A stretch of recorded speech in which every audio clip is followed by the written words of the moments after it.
Hello, everyone, and welcome. Hey, Sorry, and welcome to another episode of Wheels Up Live. It is June 16th, and we're thrilled to have you here today, or whenever it is you happen to catch this stream.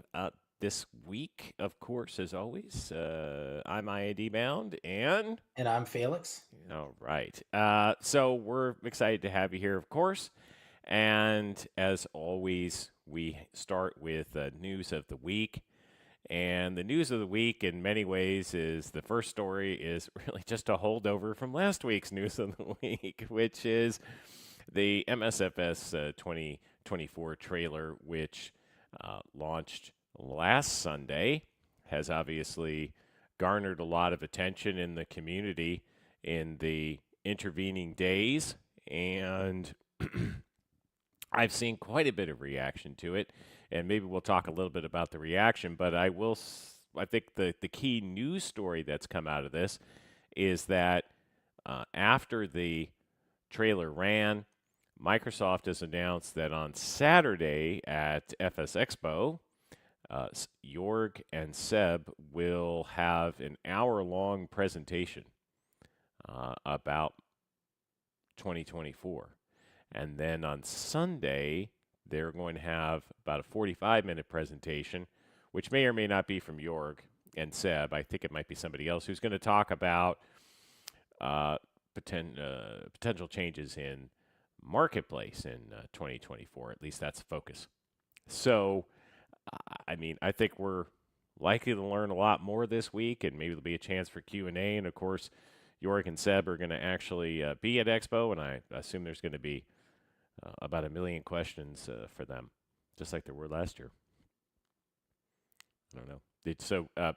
And in any event, as we were talking about the reactions, I've seen all kinds of stuff. To I love it, to I hate Oh it, yeah. and I don't know. What are you thinking, Felix, in terms of what the overall reaction from the community has been? I feel I feel like I feel like the biggest question is obviously the backwards compatibility piece, right? So I think that's the question on all of our minds. We collectively as a hobby, we've invested a lot of money into these things. There was this meme, I forget who I sent it to. It was like Me, you sent it to me. me. Yeah, I sent it to you, and it was like media No, I when they think you spend actually put it 200 in one of our many discords. yeah, one of the discords, and it was something to the effect of like media. Uh, people on average spend $250 on their hobby, and In a it year, was the yeah. cartoon character that does the little eye back and forth, like Right. exactly. And so, I think that's been the biggest thing is just a lot of the questioning of the backwards compatibility. You have a lot of people who are very much about Asobo and their work. That's like, oh, that's what they said, and they're going line item through line item. But somebody like me, who's seen a lot of over the years, seen these quote unquote claims of backwards compatibility Right. Like, just don't completely worry. go up in smoke. Yeah. Like all I'm going to tell the community, at least the people who are watching here, hope for the best, plan for the worst. All right. Wow. So He's a just yeah, yeah. harbinger of Just doom.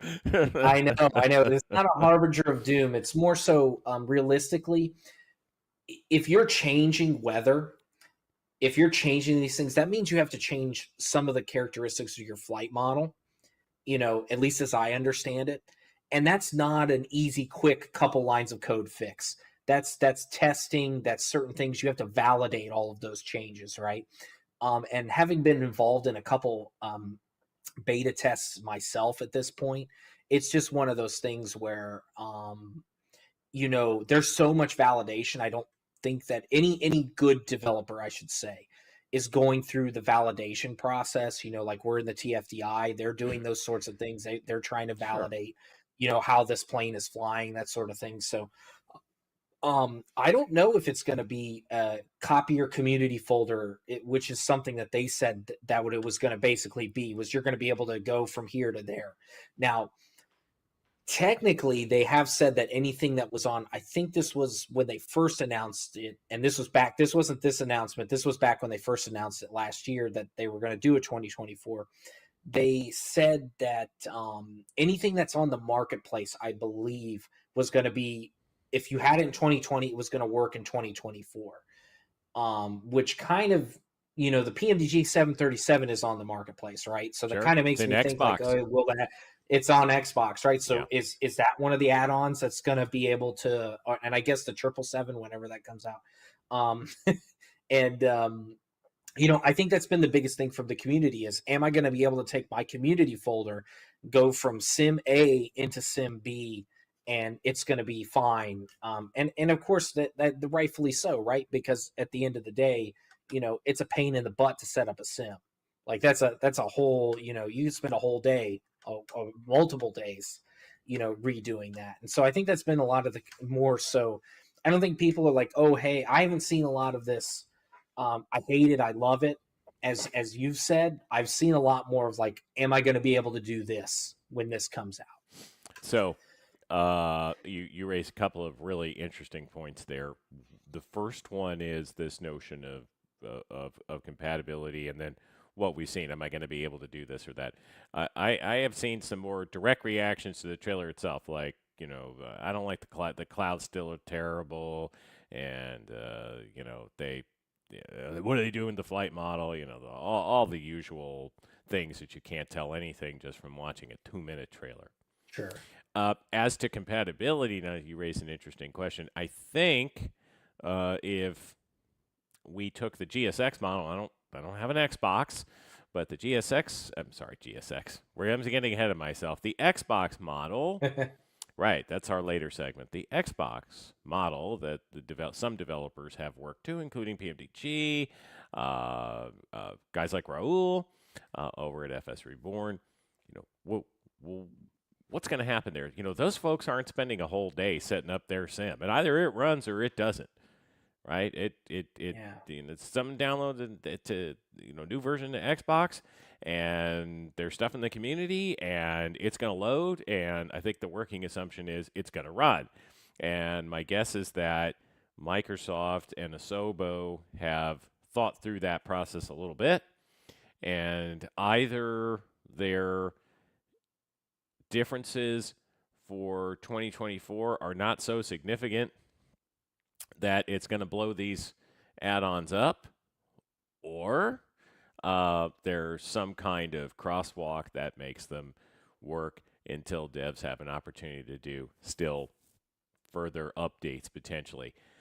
It struck me that the kind of programs where you have to think it's going to be tough is if you're Active Sky for MSFS Yeah. or Rex or something that injects weather or otherwise is a modification to a basic system operation. Yeah. I feel like an add-on plane in this scenario hopefully won't blow it up. Sure. But who knows? My guess would be the other people who are in that group who might worry about that from an add-on plane perspective might be someone more like Phoenix, where there's an Yeah. element to the program element to the plane that runs outside of the sim.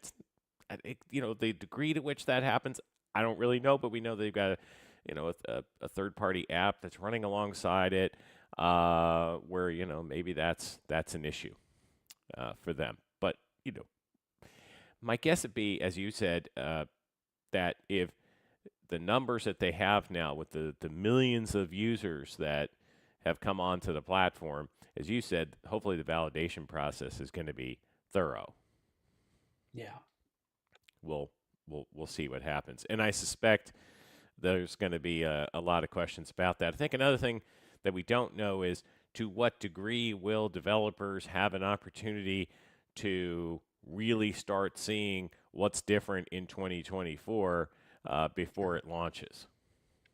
Well, they did Because make mention that I think they're going to release an alpha copy, a pre advanced alpha copy to certain developers. I don't know how that would work. oh, I don't okay, know if I'd not that's seen that. like, yeah. I think they had mentioned something about that they were going to release some sort of alpha, um, copy. And again, I could have been just seeing things, but I could have. I swore I could have seen, or I swore I saw that they were releasing a pre-alpha copy to certain people. Now I don't know how you would get involved in that because they're a lot bigger than X-Plane, which X-Plane has a developer channel where like pretty much all you had to prove was that you were selling or making a product, and they Yeah. included you. I don't know if it's the same thing for Asobo. I would hope that they would want that big of a user base because the more users like that you have, the more bugs you're going to find earlier. User base or Because that's a developer lot of base? yeah. Or both, What are you maybe. saying? Developer base Yeah, as yeah, opposed to user base. developer base, yeah. Yeah. And it's one of those things where if you have a product in software development, the big thing is like people are like, oh, why did this have bugs? It's because you went from testing it with maybe 20 people to testing it with 2,000 or 20,000 Of or course. 30,000 or 100,000. And so you have so many different edge cases and variances and setup. And There's no hardware way. in So this, like, hardware yeah, is a big one for us. yes, Yeah. yes, hardware, especially now that we have so many hardware options, whereas Yeah. before in flight simulation, it really wasn't that big. Because let's be frank, there wasn't as big of a market. And so that's that's kind of, where we're at. So without trying to beat a dead horse any further, I think this is just wait and see. Just like So it was with 2020, right? And we've waited and we've seen, and we still don't have a good long hauler, by the way, which I think is we're almost there, it's dang it. kind of funny. We're almost there. Yeah, but We're almost we're there. almost there. We are Yeah. really truly almost Yeah, there. we are. Yeah. Particularly in terms of the total stretch of time that MSFS has been out, we're almost there. Mhm. Yeah. One last thing I'd add to that is because Microsoft has brought on so many third-party developers as partners for various projects, one might also, you've got to assume that some of those partners are working with 2024 in order to make the product that's going into 2024, or at least some subset of it, or an SDK or something that's making it possible for them to develop this. The developer community is not that large, and while there may be a desire, NDA, etc., where you can't get into gory details, I assume that a developer could tell another developer who is not involved in this alpha project, so to speak, that, yeah, it's going to be okay.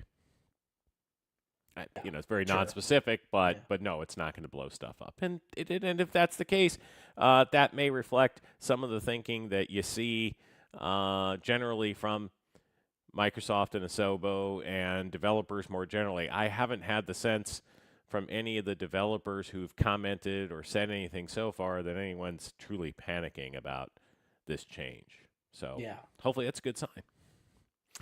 All right. Well, Wait and see. Wait and yeah, see. exactly. Okay, so now we get on to more generic news of the week, the kind of things that we like to talk about here, what's happening. And so one of our pieces that we want to bring your attention to, which I think we had mentioned previously, there was a little bit of a couple of pictures and an announcement, but the trailer video is out, and that is that Any Builds has officially released the Nairobi scenery for MSFS, and we thought we would share a little bit of that with you. Hopefully. We'll see what happens here. This is me telling you that it's theoretically possible. Yeah. Let's see. And so this is just kind of one of the here we go. Big things here, right? The difference between the quality that we've got here versus the quality, of what we have now. I have almost all of the Any Build sceneries. There are a lot of comments that I see that complain about performance, and while I think that there are reasons for concern from time to time on that. Oh, this is my favorite. By the way, I just want to let everybody know this is not the PMDT 777. Yeah, no, it's not. Hello, please, folks, It's stop. not the PMDT 777. Oh God. Trust me, because at the end of this video, they'd have to literally say, "Hey, PMDG," right at the end. They can't. You can't just throw in somebody else's as an official trailer. That Right. is not a good Also, practice. come on, So, folks. I mean, nobody's going to be giving it in away in a trailer for an airport, an and airport, yeah, right, and an airport that absolutely. isn't developed by the person that's developing the plane. I I mean, mean, I'm yeah, just saying, it's not terribly yeah, realistic. Come on. yeah. Uh, But but yeah, I'm sorry. Go ahead. yeah, I think it's a no, you're good. I think you know what I love about this. This is my I'm actually in the TFD IMD11, much to my consternation because I couldn't take off the other day. Again, another um It's user it's error, damn it. yeah, yeah, yeah, That's it. yeah. It's definitely No, user error. it turned yeah, it was user Yeah, error. Yeah, that's right. You, I used everything the plane told me to use. I did right. exactly what it told me to do. It wouldn't take off, but it's my fault, right? Yeah, no, Yeah. definitely, So definitely. anyway, no, so they're having an EPR tuning issue with the Pratt and Whitney's. It's kind of an ongoing thing, but my point is the I had to use a freeware Jomo Kenyatta, which is that's the name of the airport there in Yes. Nairobi. Sorry, my apologies. I should have mentioned that. Yeah, Hotel Kilo Juliet Kilo, and it's I like to see airports in Africa. The reason being is that it's just an underrepresented part of the world, and especially flight sim. We've never really had good sceneries in Africa, and I'm hoping that this opens the gate to more places. Maybe Addis, that's another freight destination. A lot of this stuff in Africa, especially, is good for freight. Especially for the airplanes we're going to have coming up here. We've got the 777 freighter that's going to be coming out. We have the MD-11 freighter that hopefully within the next, I guess, what is it, in the next 14 days? I don't even want to think about that. Possibly, In the next possibly. four, according to them, It's close. possibly, Either yeah. way, any way you look at it, it's close. Okay. It's close. So we're going to have Right. the MD-11 freighter, which Martin Air, Lufthansa Cargo, obviously Ethiopian Cargo had them. A lot of these operators go to Africa to do a lot of freight work and trading, and so I'm hoping that this kind of opens up Africa in a way because it's really beautiful to fly over. I've done it several times at this point in Mm-hmm. various sims. It's really pretty to fly over. It's really it's got some really amazing airports. Like for instance, Jomo is at 5,300 feet. It's basically like Denver, and if in and it's in the I mean it's damn near in a desert, right? So it's one of those things that's like it's very tough. It's a very difficult airport to operate. That's why the runway is like 13,000 feet long. So it's again these airports in Africa they're a lot more challenging because more often than not they're hot and high airports. So Yeah. there's a lot more consideration you have to do for that. So anyway, I'm hoping that somebody like Any Builds, and as far as the performance issue goes, yes, in the beginning for sure. But I think Any Builds has been linked to the community complaint about their performance issues for several years, and they're starting to address them. Like JFK, you can fly into it now, no problems. Yeah. Detroit, They I just think, was redid one of the first LAX. ones. Yeah, they just redid LAX. Detroit was one of the first ones that they optimized. I mean, all Yeah. these airports, like they're doing really well now. So I think that also, just kind of an aside, not necessarily a non sequitur, it's germane to this conversation. I want to know how many people are just jacking the settings up to ultra in a flight sim that maybe are not used to the fact that flight sims are a little bit more performance intensive than some other like types of games that you may play, pretty much any other type of game you may play. And how many of those people are then saying, "Hey, the performance sucks," Right. because And and when they they're say used to performance jacking sucks, up the settings, you yeah, and when they know. say performance sucks, I'm not getting 100 frames per second. Okay. Yeah, and it's exactly, and if Yeah, I can shocker, tell you're you not. that there was a day in time when if you got 20-25 frames a second, you were like you were thanking all Greatest thing sorts ever. of things.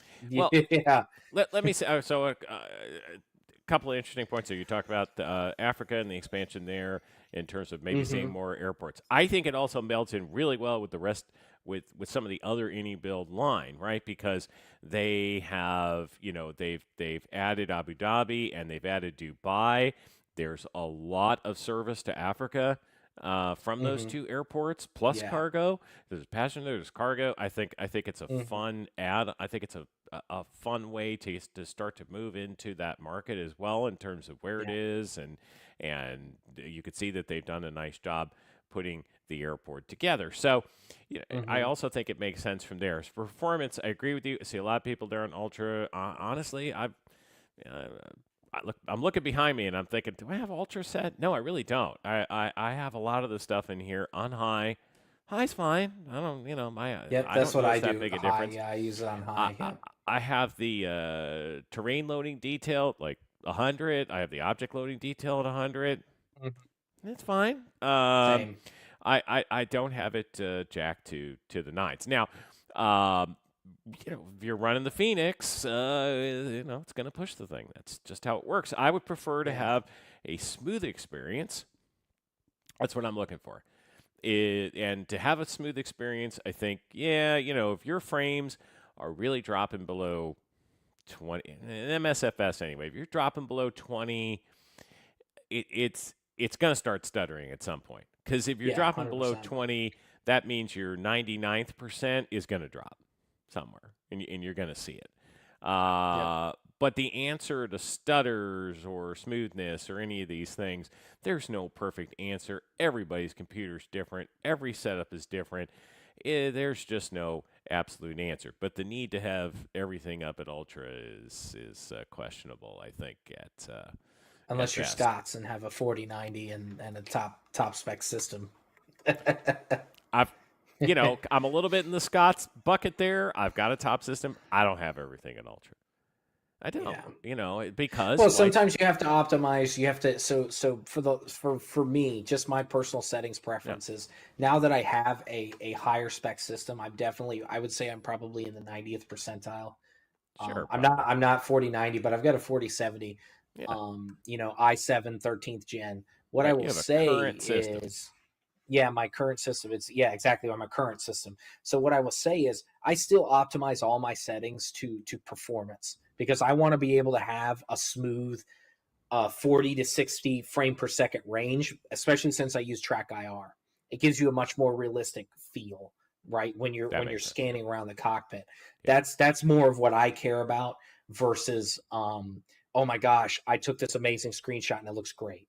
right. Okay. Yeah, I've seen screenshots on Medium that look fantastic in Microsoft Flight Simulator. So, right. you know, I'm reminded there of the world class photographers who take pictures with a disposable point and shoot from the drugstore, who make your pictures look like crap with your, yep, iPhone or your $3,000 Nikon because they know how to take pictures.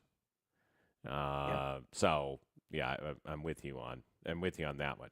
Well, we have some other big news in the Yay. industry this week, and this is one for those of you who know me. A lot of you do, at least a little bit from some of the forums and so on. You know that I am a fan of A2A and the Comanche and how they approach things in particular is what I really like. And they have officially announced their new airplane, and it is the Ta-da. Aerostar 600. And obviously, it's a twin piston that we're looking at. Now, Felix and I will both tell you, we don't actually know that much about this plane. Sorry. Not at all. Sorry. But one thing you do know, it's coming with AccuSim 2.0, so it's going to be, coming out of effectively the same approach to modeling and flight model and reactions and all the things that make the Comanche great.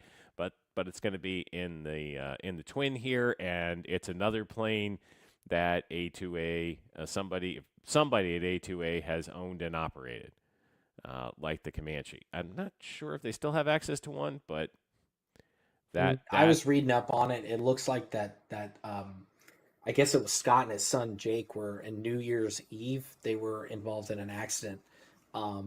Fortunately, they had to do a wheels up. Fortunately, they were both fine, but the Right, a aircraft, I wheels up guess, it landing, seems right? like it was not. Yeah. Yeah, they had to do wheels up, but it seems like the aircraft is not salvageable.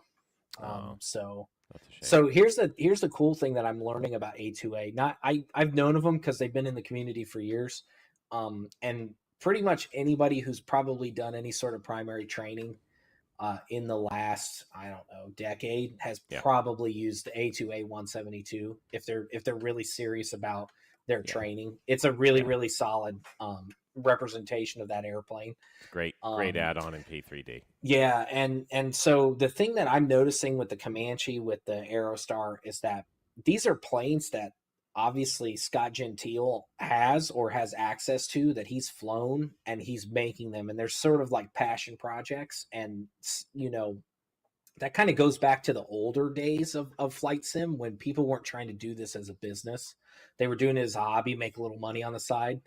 And it's kind of interesting to see that here, at least for me, kind of like, he, like we were just talking about it, he didn't make a Baron. Right. Could have made a Baron, could have made something that more people are going to buy. No, he chose something that he owned, that he knows, and that I'm assuming he loves, because the Aerostar is not a typical twin piston that you're going to see.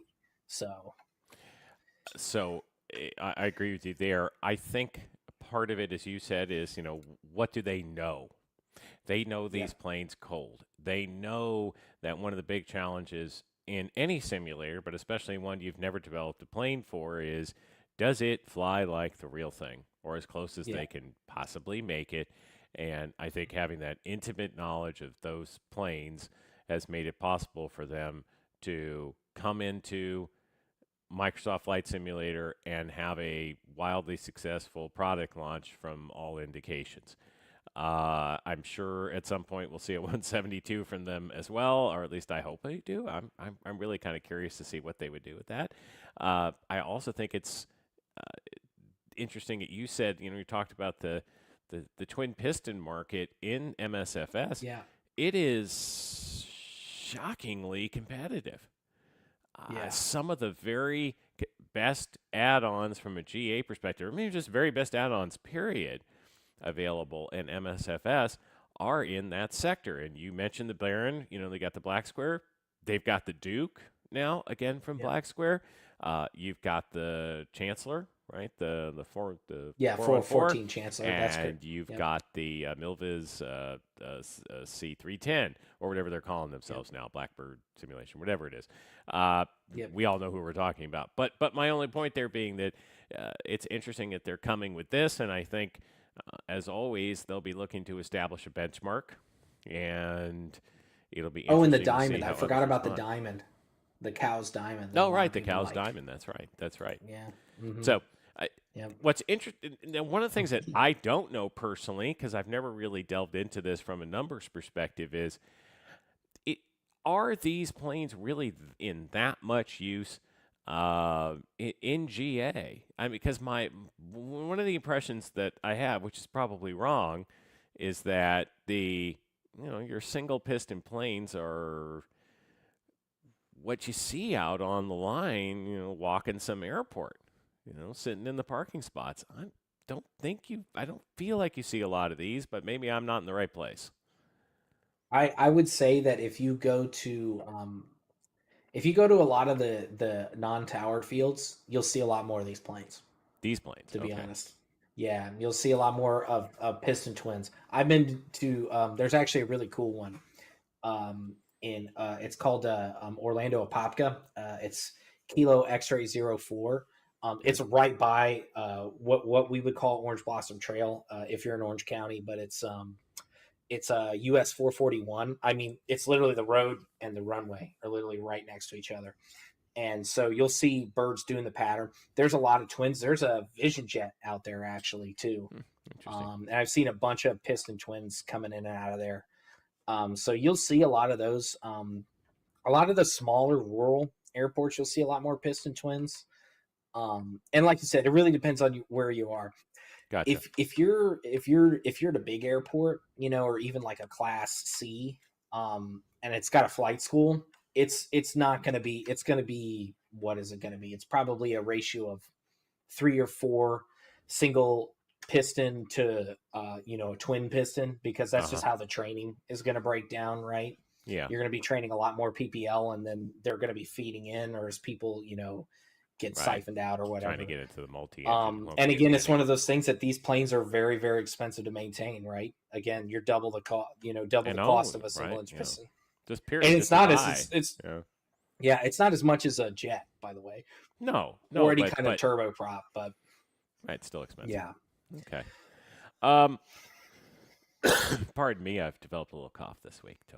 So you probably already noticed that I sound like some sort of overgrown frog. All right. So the other bit for our news of the week this week is, of course, this is FS Expo week, Yep. and I think that there are a couple of notes on that. One is because it's FS Expo week, and I'll be out there. We will not have a podcast next Sunday, Yes. but Yep. hopefully, being out there will give us some opportunities to add some very exciting guests. And if nothing else, I figure that we will have a lot to talk about Sure. with what happened there in terms of both presentations on Friday. So there's obviously some presentations that I think a lot of folks are very excited about, like Bluebird. They're going to be there talking about the 757, maybe the 767. We'll see. I think we're going to hear a lot more about third party ATC options again. That should Yep. be some interesting A little milieu, note so to on speak. And then, Bluebird, actually. I was going to say, I've been in email communicate, well, at least one email yeah, communication with Shervin, and that was your homework, by the way, was to go and try to find Shervin yes, I have while he was, several people who I'm actually going to be looking on the floor yeah, for. So was yes, to talk to Shervin so that we can get him on here as a yeah, guest.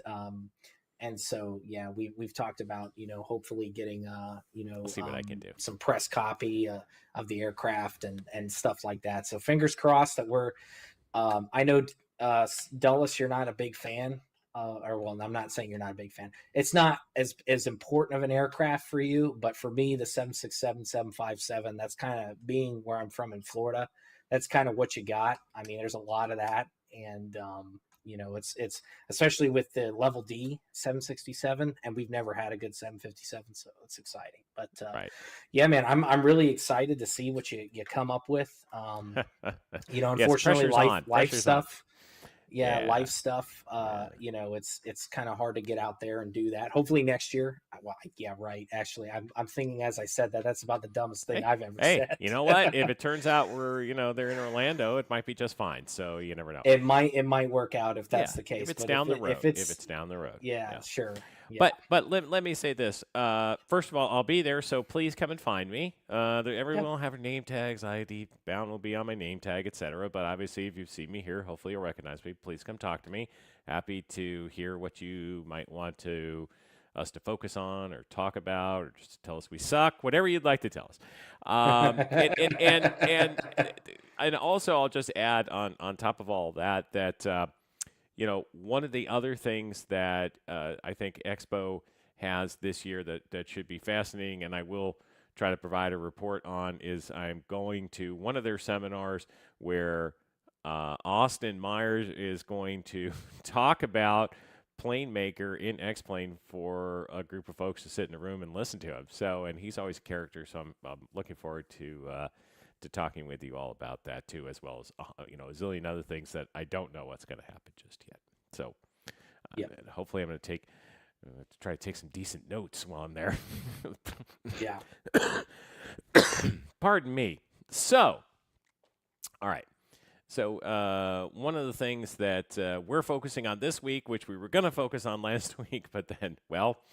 MSFS 2024 trailer came in there, is we were going to talk about the state of ground services. And so we are going to switch to our feature for that now. And one of the things that I wanted to talk about initially with that is the fact that, uh, you know, ground services in many ways is integral to, what we do in the sim from an immersion perspective. And so I think that in my experience using these products, it is at once one of the most hopeful categories of products that we have, and simultaneously one of the most frustrating. Oh my God. It's you can see why only few developers and the one main one have really taken it on, because it's really playing 4D chess. There's a lot of moving parts. There's a lot of excuse me. There's a lot of moving parts, a lot of outside integrations that you have to make to get these products to work. And so, yeah, I'm with you. I think the immersion factor is definitely there. In the real world, you are not you're not in the CDU getting all the or in the EFB getting all these things to work. You show up Correct. to the plane, and all these things are happening around you as Yep. you're doing your job. So, And I think that's one of the constructs about ground services that you have to decide as a developer or as a user. You know, what mhm, am I going for? What do I want in terms of immersion? Now, for me as a user, we have a friend who likes to say, that this is pilot sim. It's not, uh, it's not passenger sim. It's not flight attendant sim. It's not tow driver sim. It's yeah, pilot sim. Okay. yep, mm, Well, so if you had a view that starts at that level and sort of in that narrow context, it's not that narrow, but narrowish, let's just say, it mhm, wouldn't make a lot of sense for your ground services product to do something like this, okay, where it, you know, there's an airport hotel and it drives you from the airport hotel and your avatar yeah, walks along the concourse and you went through security yeah, and then you came down to you went to the briefing room and then you came down to the plane and you got on the yep, plane and now you've turned it on or it's already started or whatever the external power's on, whatever's happening, and then you get into all of your other activities. No, I mean, it's somewhere there's a borderline, and I think most of the way the ground services are set up, that borderline is you pilot are sitting on the plane, now what? yep, And yep. you have really hit on one of those pieces, I think, is tricky from an immersion perspective. Are you controlling the ground services? Or are the ground services happening because of your actions in the plane?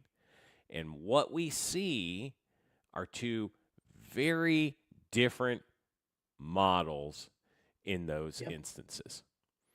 And so one of the things that you and I particularly have appreciated, because we've also spent some time on the P3D side, is how, for example, FS Labs in both the Concorde and the A320 series have Yeah. heavily integrated ground services to the point where actions that you take as the pilot, while they wouldn't be exactly the same as in real life because you don't have quite so much discussion with the ground in these planes, Yeah. they really roll along without you. Yep. The flip of that are planes where the developer has taken very little interest in making it work with ground services, or they've opted to implement their own sort of version, and then you are playing ground service simulator. Yeah. Hmm. It's a tough call because some people Tough want to call. control everything, and some people want it to happen by magic. Yep. It's complicated, and so he Team actually, Magic. yeah. What's that? Team Magic. Team Magic, exactly. So Yeah, we I'm actually, definitely Team Magic for I, sure. Yeah. I'm Team Magic in one way that I really, really like, which is that if that's happening, you feel like the context and the pace seem to feel more like real life. Yeah, So for we sure. actually made two videos to sort of compare and contrast that That's actually a good point. dichotomy. So, real quick, I've been Yeah. monitoring the chat, and Yes. you've got Captain Chairbus. Which, hello, Captain Chairbus. I did forward your message along to Dulles about wanting to meet at Expo. So just make Yep. sure that you see he's going to have his IED bound tag, and he'll be walking the floor. But as far as you said, Absolutely. Come this one find I me. do get. GSX takes way too long, and this is even talking to real world pilots for the pushback, the Fair actual enough. pushback sequence itself. But no, absolutely, you're absolutely right there, Well, I Captain know it Chairbus. takes too long I because deal I with had to it, cut the but video. yeah, yeah, yeah. No, you're Right. not I had to wrong. Yeah, slice it up. It's too long. yeah. Sorry. Yeah, go ahead. No, go ahead. You're good. No, you're good. I just wanted to make sure that those comments were covered before we moved on. Oh, absolutely. All right. So the first one we're going to show you is sort of the more magical approach, right? Which is a more deeply integrated. This is for Microsoft Flight Simulator, and this is GSX and the Phoenix A320, which actually only added a lot of this deeper integration in the Block 2 Yep, update this year, but it's here. yep. It works quite nicely. Your prompting is pretty minimal. And so let me make sure I have the right one here. All right. So here we go. So here I've asked it to load the plane just on the EFB, and then it asked me if I would like to use GSX or the Phoenix model. I told it to go ahead and use GSX. And we're here at Stansted. And the gate that we're at is really just a stand. It's a walking stand. And so it has brought up the stairs, and it automatically positions the stairs. It's going to, as we're about to see here, open the doors. It says waiting for your action, open 1L, open 2L. But no, because of the way Phoenix integrated it, the doors open. I didn't have to go back to the EFB and open them or do anything. Similar to the fuel truck. I didn't have to tell it how much to put in. That was based on my sim brief flight plan for this one, which was for Stansted to Keflavik, so it's a fair amount of fuel, but this is just for an example. Obviously, what GSX has done here is they have developed this whole fueling simulation. If somebody takes the time and puts together a solid GSX profile, it'll even use the fueling in-ground fueling connection to fuel the plane, Hydrant. or you could call a fuel truck. Sorry. It's called a hydrant. Just Thank you, hydrant. I was like, there's a word there. In any event, and then they go ahead and they've modeled all of this. And I'm outside the plane here. We're just using drone mode to look around. And you can see there's a lot going on around this plane. Right now, the fueler is working here, and we're about to see, this is a nice little fun trick, it starts counting the fuel as it goes. Now, what we have there in that example, I think, is an excellent piece of immersion. Oh, and just for fun, at the end of the fueling, it pretends to tell you how much it cost you. I don't know how it calculates that. And let me just be clear, for those of you who are GSX fans, I apologize in advance. I'm sure Umberto put it in the manual, how many dollars per gallon it's assuming, because it's using U.S. gallons for some reason, but it's neither here nor there. yeah. But that's a deeply immersive piece of it, and, well, it's something that you don't really get the same effect with other options.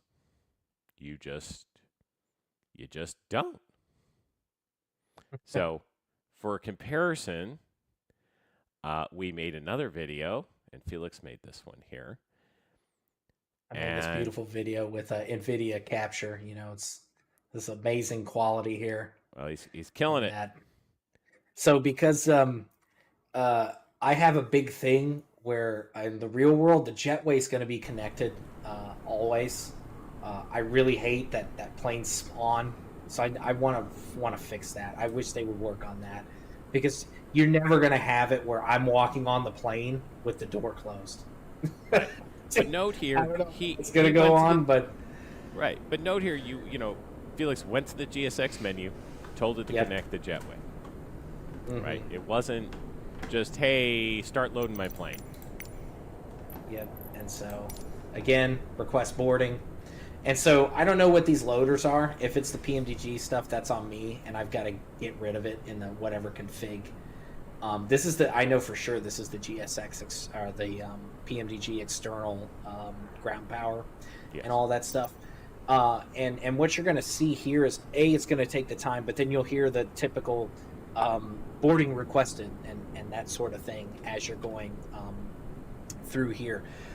And you'll also notice that a lot of this stuff with GSX is you can really get granular with the profiles, especially for the marshaling, where the jetway's position. I've seen people that have made the nose loading cargo on the 747 and boarding P3D requested. work. Now that's a little bit of magic to me because I don't even know how to make these profiles, but I've seen a couple and they've worked. But again, you see there. This is after I've ordered it all. You see these two guys are going to have a collision. OSHA's going to be called here in a second. Right. You see here these guys right here. Board They're loading the bell loaders, and this is where it stops. I Pilot's stopped the boarding video. You started. really don't need to go any further than this. It's got the jetway, but even this part is still immersive because look, you've got activity around the aircraft. If you're simulating anything that's not a ferry flight, you're going to have a lot of activity around the aircraft. Mm-hmm. People are loading bags, people are putting stuff in it. Some of the other ground service stuff that I've seen that we didn't really highlight here, but add-ons have it. You have add-ons like the Hot Start Challenger, which has a whole FBO integration. That's a ground services thing. It comes to you with a field truck. Yes. It'll do de-icing. You actually have to sit there with the fuel panel that's right behind the first officer seat. You have to sit there and you have to make sure you're doing it all correctly. Some add-ons like Raul's Piper M500. It's not a Piper M500, but that's what it's simulating. They have like the FBO cars that come up and drop the people off, at the Right. ramp, and there's certain other things that they do there. And I think that some of these add-ons, there's a varying degrees of what you want. And then there are things where there's like you have better pushback in Yes. In X-Plane, which is you another have Toto Sam. product. Yeah, which is and then you have Sam, which Sam is it's basically a GSX for X-Plane. And I've never used it because I found it like really expensive, and it's not. No, I mean, compared to what GSX really does and how it kind of gets you involved, I've never felt that way about Sam, but that's just me. Okay. And compare, I think part of the problem is we compare it to better pushback is so good, and I don't know, but yeah. I will say, if Better Pushback integrated itself that menu style into GSX, that'd be amazing. That'd be fantastic. But anyway, I digress. Yeah, but I think when you're talking about there are a lot of other things. So even in GSX, there are other options, right? So obviously one of the big things with GSX is it does pushback, and I think in general for me, I've found that pushback is very consistent with it. However, now see, again, this is one of these things where could you make it more immersive? Right, and isn't that the question? Could you? So for me, on the pushback piece, there are a couple of elements. One, if they could add an option to talk to the ground crew, even if it's just a script, that'd be, I think, a step forward. So FS to crew has a ground pushback, just a pushback program, Yeah. where you do have that conversation. Now, if you're not spot on with the script, forget it. But Oh my it, God. it Yeah. does do it, and it is interesting. Self-loading cargo is another one that adds like an overlay with that, and I think it actually works with GSX, if I recall correctly, to do it. But again, you're running another program. So Yep. that is something I'd like to see. The same would be very helpful in GSX, and we're going to show a pushback sequence here in a moment. Yep. When you are when they're going into the disconnect mode for the tow bar, one of the things they want you to confirm is that you have a good engine start, and it's still manual. And what's odd is that they play a canned voice response from the captain to the ground. I'm like, well, why not just let you talk to it? Now, for all I know, Umberto has that in mind, but that's an element. Another thing we talked about, GSX, you mentioned that the Challenger has de-icing. GSX has de-icing. Has de-icing, I, and now it has remote de-icing, which is cool. You don't have to do it at the gate. You can actually go to right. the stands as long as the airport has configured it properly. You can go to the stands that actually do the de-icing. So that's a cool little immersion factor. And they announced this last year at Expo and just released version 3.0, where hypothetically you could have passengers sitting in the cabin.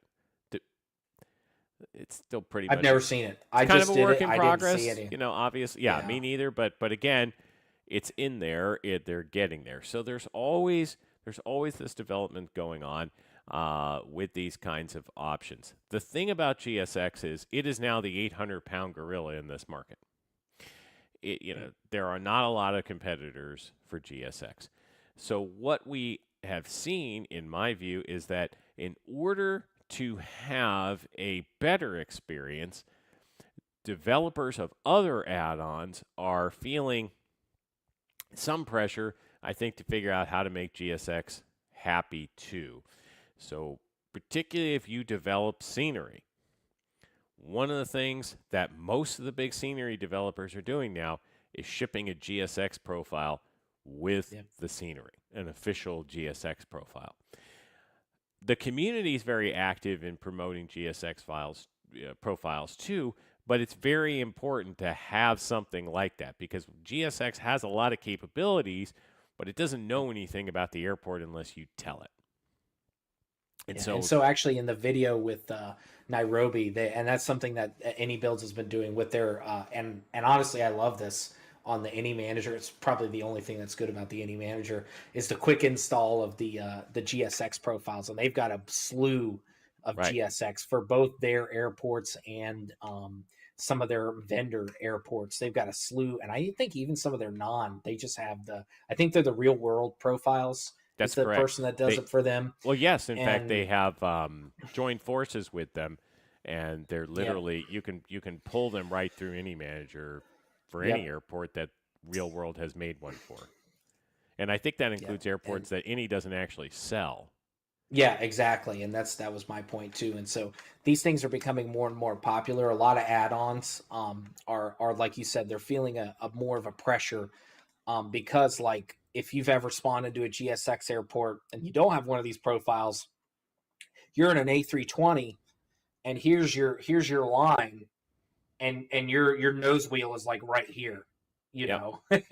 and this is like 50 feet, you know. And so it's like it's not really, you know, it doesn't really look good. But at the end of the day, you know, imagine, you know, as much as the community has given Umberto crap and some of it deservedly, in my opinion, because of his interaction with the community, I don't think that making something that has to work with every single airport on the planet is easy. I agree with that. You know, 100%. and so as much as his support interactions have been kind of like, you know, I do think that we do have to give credit where credit's due, that he's even attempted, and it's as good as it is, to be honest. Because like you said, I've had some really janky pushbacks, by the way, which we're going to show a sequence. Your pushback was fantastic. But I think what happens is if it's at an airport where there's like 1,700 lines, like say like a Hong Kong, Yes. or a Denver where you have that line, you have that, pull back to that line, and then, Yeah. because it's not going to recognize that. You really have to tell it like, hey, I've got to go here, Well, or like at Hong Kong, they have the orange and the red line, or I think it's the red and the blue or whatever. And the controller can tell you, hey, go to the blue line, go to the red line, and that's kind of where some of this stuff the right. pushbacks get really janky. So that actually brings us to this one because, okay, so here again we're talking about the integration element, right? And in the integration here, what we did was I clicked on the beacon light and it started the pushback process. At Stansted here, there are 3 lines back there. Yep. And if your profile is good, it'll know pretty much which line you're likely to be on, or it'll ask you which line you want to be on. Mm-hmm. Yep. Right? So again, if you make a good profile, it really, really helps. Okay, so here we go. Once again, the audio is off. There. Down a little bit. Oh, sorry about that, everyone. I had to unlock the parking brake, and I want to keep the outside view. So I had to start access and O so I could turn off. See? There it is. It's happy now. Okay. Release the parking brake. Right, exactly. And you can see, now one of the things I don't like, and I know you can turn it off in GSX, is the endless messaging about what it's doing. It's helpful in some cases, like if you're not sure what's happening with boarding, but yeah, I'm not as big a fan of the perpetual messages in my face.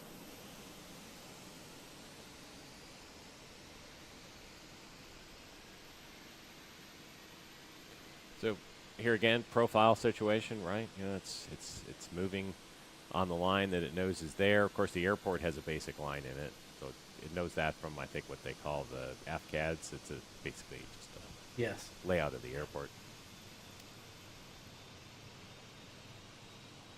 This is beautiful drone work, by the way. Oh, it's wonderful. All right, I cut that because it was taking too long. Oh, see, and we got a random message in between there. Please set parking brakes. Set the parking brake. Nice. Waiting your confirmation for a good engine start. So this is, I don't like this as much. We were talking about if I could have an option, I just want to get on the mic and say we have a good engine start. Cockpit to ground, we have a good engine start. I'll give them hand signals. That's what I would do. Or hand signals, whatever. Can I have an option? They can't read the hand signal, but I'd be like, hey. Yeah. Now, what's fun here though is, this is the kind of detail that we have though, right? They're getting down here, they're releasing this, they're going to take the. I'm going to move this around so you can see, but there's the pin that's in. And then they're going to take the pin out. Although, oddly, the pin just disappears. You don't actually see them move the pin after all that walking around. Not sure why. They've modeled the pin in there, but then watch. Oh, wow. She's like one of those old-timey Western six-shooter types. So fast you didn't even see her hands move. Gene Wilder and Blazing Saddles. Exactly. The Waco there we go. Kid. Hey, we're good. Give them the old thumbs up. We're clear for taxi. Let's call for taxi. Or to quote Slim Pickens in the movie, don't pay attention to that alky. That old alky. Oh, yes. And there we go. And she tells you to have a good trip, although, I guess that's really just GSX telling you to. Oh, there's Scott. Have a good trip. Hey, Scott. What's up, buddy? And by the way, Captain Chairbus, that's an interesting point about the taxiway BGLs for the offline ATC programs, that they're going to have to do a similar thing as GSX is having to do with people providing profiles, that there might be somebody's going to have to provide a profile for this online ATC. It's a little bit of a non sequitur for the online or the third party offline. ATC. So like beyond so ATC, say intentions. Yeah. So it's interesting you say that, because say intentions has made it fairly clear that is not how they're going to be handling your routing. Now, as to AI traffic, I don't really know exactly where say intentions is on AI traffic. Beyond ATC, and I've actually asked them about this a couple of times because at release we were seeing a lot of issues where you would get, particularly when you landed, you would get to an airport and say, well, there's no taxi instructions. If you took off from the airport, oddly, it could often figure it out, but not coming in. The implication that I got from the developer was that this is just normal Microsoft SDK information about the airport. And so if developers are doing that, then this should mostly work. But I'm not actually sure that that's exactly correct because maybe there's more detail that's needed in some cases. It's not entirely clear to me. Or because the AI traffic was maybe an afterthought to a lot of devs, they just weren't doing that additional SDK level work in terms of what they were telling Microsoft or the SIM or any third-party add-on attaching to it what's actually happening at the airport. And maybe that's why some of the routing of the traffic's been problematic. Because I know beyond ATC, their approach to all of this is if for your traffic, they've programmed in how to make things work. I think they're extending that same concept to the AI traffic based on scenery-specific data. Say Intentions has said they are not doing it exactly that way, that they are looking to what I think is third-party data about the airport rather than the scenery itself. And I believe there was a discussion at some point of they using Navigraph or something, I don't know what, but So it is Navigraph. Actually, it was funny that for Say Intentions. Yeah, so Right. so Captain Chairbus said that they're using Navigraph data. Yeah. Okay, that's what I thought. So, right, different approaches to the same issue. And So yeah. yeah. In any event, so I think in terms of where we are at this point with ground services, I think that we're enjoying a lot of very interesting and fun products. I think it's kind of interesting to see that the GSX continues to evolve. They've not stood still. And while they don't face a lot of competition, presumably Umberto wants to give new users a reason to buy, or old users who haven't bought a reason to buy. And I certainly give hats off to that. And he says it's in the manual. Well, that MSFS manual is 120 pages long, so it's probably in the manual. And I also want to thank. I've never in my life used the manual to work a sim. Right. Well, that's why it doesn't work for you. No, just kidding. Yeah, I know, and that's why I think that's a little bit silly to suggest that people have to do that. But that's a totally non. All right. So this is a little PSA for the rest of folks. Just because you're not using the manual to operate the sim doesn't mean you shouldn't use a manual to operate the plane. Okay? Yes. Please don't come and say I haven't bothered to read the manual because Felix told me I didn't have to, or that he's never done it himself. Hey! No, that's not what I said. I said the sim manual. I didn't say the aircraft manual. I'm just clarifying, which is completely different.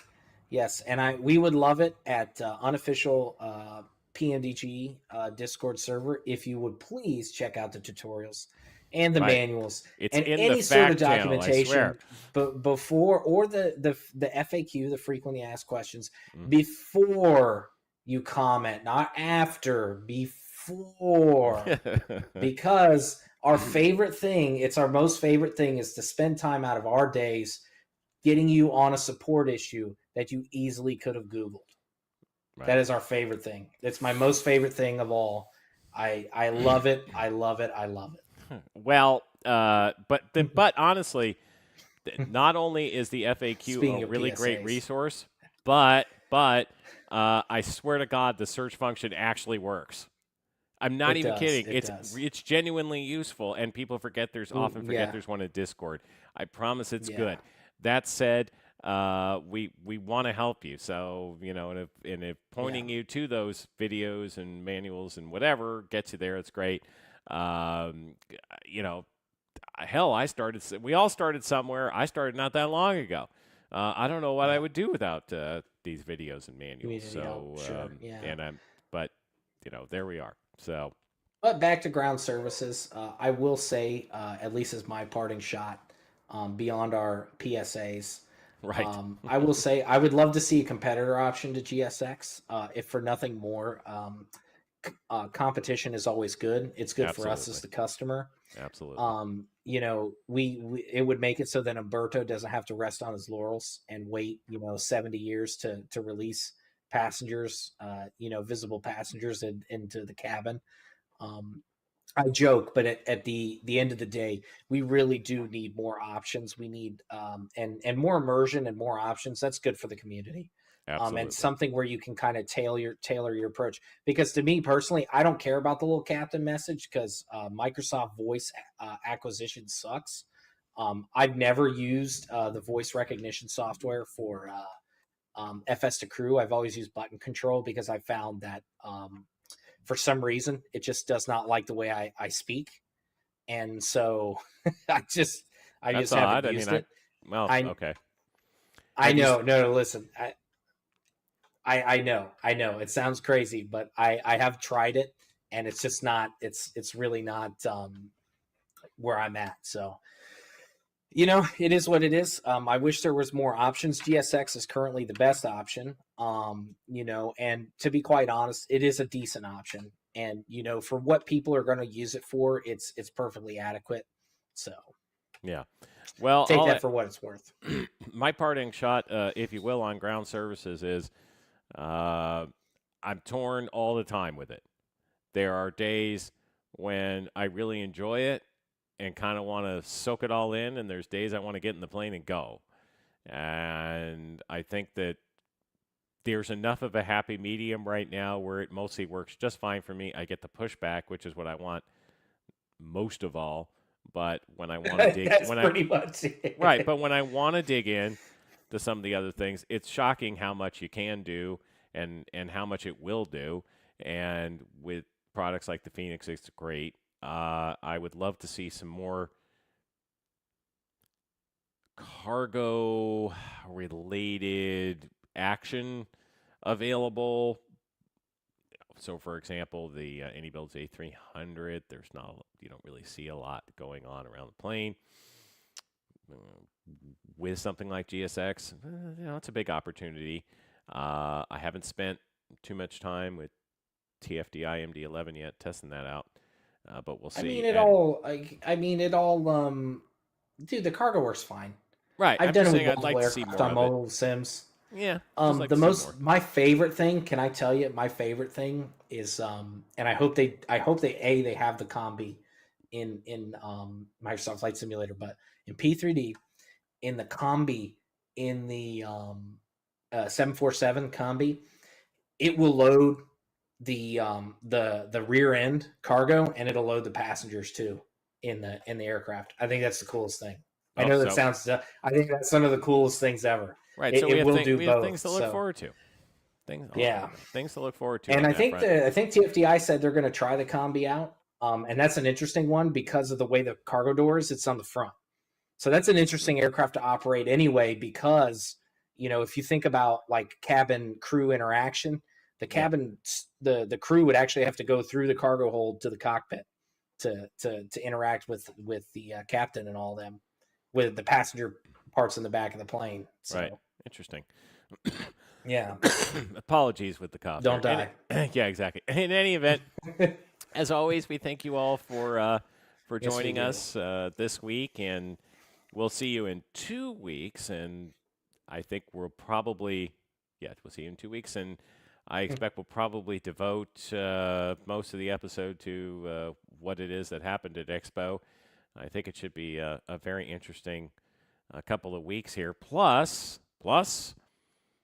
it is possible, although not terribly likely, it is possible that by the next time we see you, we may have the TFDI MD11 available for sale. Don't hold your breath, but it might happen. And we may have a Please quote don't unquote, hold your breath. right. And we may have a release date for the PMDG 777. And here I strongly advise you not to hold your breath.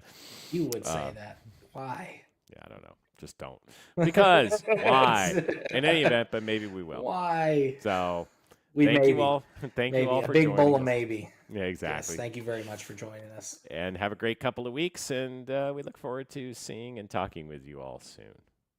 Yes, have a good couple of weeks, and we look forward to seeing everybody soon. Have a good one.